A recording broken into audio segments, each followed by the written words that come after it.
Hello, beloveds. I hope that you are all well. I'm going to talk to you or share with you today my learnings on intuition. And intuition for me is what I refer to as that sense that guides us. It can be known, what I refer to it as our internal compass or I call it the silent echo sometimes, or it's the voice and guidance that lies behind our thoughts. We have our thoughts that can continuously and most often cloud our judgment, but sometimes we get this direct contact of clarity, and it comes from somewhere behind that mess of what's going on up here. So, a lot of people have been asking me recently about intuition and how to develop it. And the thing that I want to state first of all is whatever you focus on grows. So, when you focus on your intuition, it grows in capacity, especially when you marry it with an action instead of mere acknowledgement.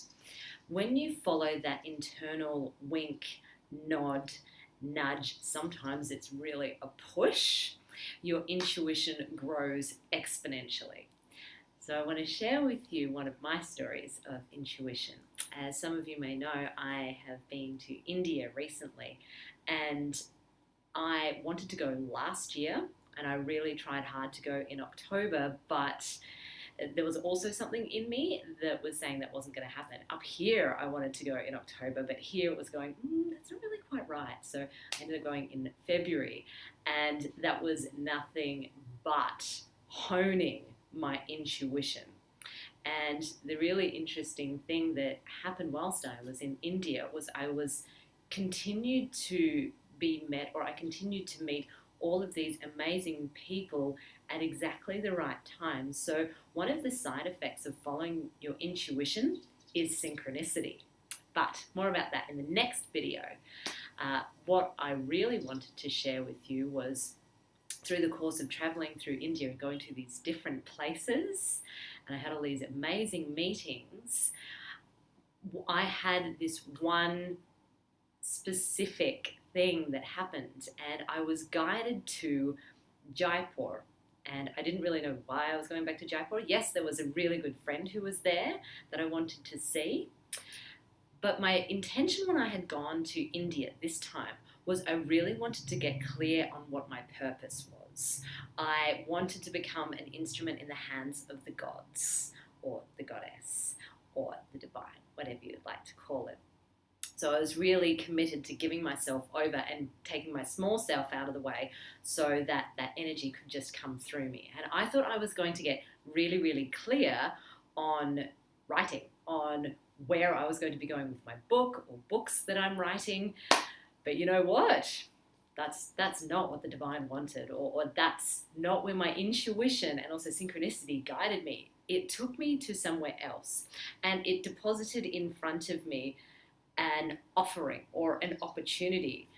And it was so bizarre because I'm thinking, really, you want me to do that? That's what you want me to do? Are you kidding me? I don't really want to do that. And I could feel myself recoil within. And because of the recoiling, I went, oh, that's probably the way that I need to go, because I really don't want to be doing that. So I'm following my intuition now and beginning a new business and creating a product which I have got absolutely no idea how it's going to go. I've got no idea how it's going to work out, and it scares the hell out of me that I'm going to do it, which I will also share with you later, not today, but in another video. And I'm following my intuition on it, because there were so many synchronistic opportunities or synchronistic meetings that happened with that opportunity that came up when I followed my intuition, that I'm going to go for it. And I want to share another story with you as well. It's just a very small and short one. But a few days ago, I was on my email, and I'm on Audible. I love listening to audiobooks. I only have two. So one of them is Sapiens, which is incredible. And the other one is The Untethered Soul by Michael A. Singer. Phenomenal book, completely changed my mindset. And I saw on my email the other day a message pop up that from Audible that his new book was available. which is called the Surrender Experience. So I downloaded it, and yesterday I was listening to it when I was going on my morning walk on the beach, and there was just tears and tears and tears and tears. I couldn't believe that this man was telling my story. Everything he was experiencing, or everything that he'd gone through, I resonated with. It was phenomenal. And then this morning, when I was listening to his story, I had about a minute left or so, and I'd finished my walk on the beach, and I thought I'll wait to hear what he's got to say. And he was talking about a dream that he'd had when he was on his spiritual journey. And he spoke about, in his dream, entering into a very dark cave and going further and further into the cave, where his breath got less and less and less. He was becoming really restricted, but he was moving towards this light source. And he witnessed that was very similar to what it's like in meditation, that your breath becomes, like, things get darker as you reach towards the light, but also your breath really becomes very shallow, and that it's not so important to be breathing quite so deeply. But in his dream, as he was getting closer and closer and closer to the light, he was becoming less and less breath, more constricted within. And then he finally reached the light, and it was amazing, and it was phenomenal, and all this energy poured into him in this dream, and he felt exalted. And the interesting thing was, he looked up above him, and up above him was a latticed grill. And he realized in his dream at that moment that this was not the way. So he had to turn around and walk all the way back out the cave. And I lost it. I completely lost it. I was beside myself, as that was the very same experience. There's my notes, the imperfection of life. That was the very same experience that I had last year in meditation. What I had seen was, it had come to me that I was sitting in a very dark place. It was like a dark, damp sewer, it felt like. It wasn't dirty or anything. It was just merely, I don't know how you say, I don't know. It just felt like this huge, big, infinite space. And I could see that there was light around me. It's almost like I was sitting in this orb, but everything else was dark. But when I looked up, there was that same latticed grill above me. I couldn't believe that somebody else had had this experience. But my thoughts on it was, I looked up and I thought, I can no longer go up and out and reach up to grab that light.